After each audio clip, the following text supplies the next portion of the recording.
পয়েন্টটা তো খুবই ভ্যালিড পয়েন্ট যে হোস্ট টিমের সবসময় একটা বাড়তি সুবিধা থাকে।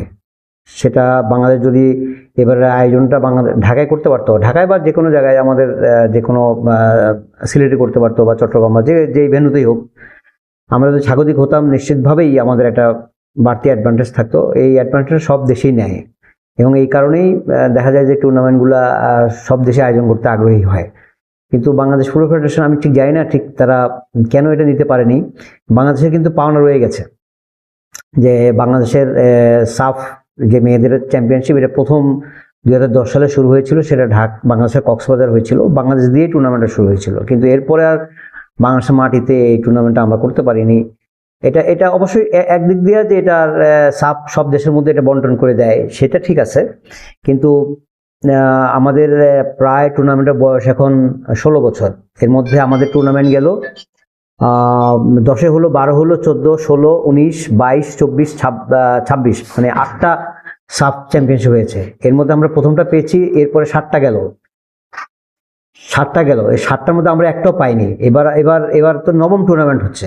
আমরা প্রথমটা করেছি আর এবার নবম, মানে মাঝখানে আমরা টুর্নামেন্ট করার পর 7টা গেল এবং সেটা সর্বশেষ 3টাই পেয়েছে নেপালের মতো একটা দেশ। তাদের অবকাঠামো আমাদের চেয়েও খারাপ। তাদের একটাই মাত্র মাঠ, দর্শকী স্টেডিয়াম। সেই স্টেডিয়ামে তারা পরপর 3বার, যেটা 2024, 2022 এবং 2019, এই 3টা সাব চ্যাম্পিয়নশিপ আয়োজন করেছিল। যদিও মানে গত 2টি সাব আমরা নেপালের মাটি থেকে শিরোপা নিয়ে এসেছি, 22 এবং 24।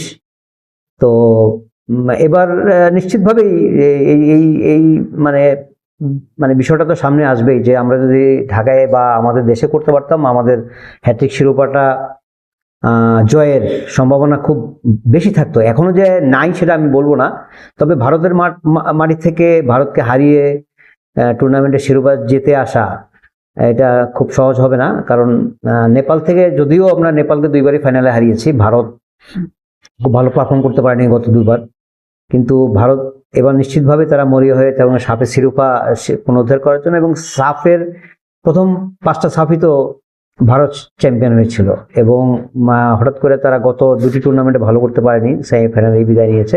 তো এবার তারা নিশ্চিতভাবে ঘরে মাঠে নেবে এবং আমি তো অবশ্যই বলবো যে ভারতের তারা চ্যাম্পিয়নশিপ ফিরিয়ে নেওয়ার জন্যই টুর্নামেন্টটা তারা নিয়েছে, সাফ থেকে আদায় করে নিয়েছে আমি বলবো।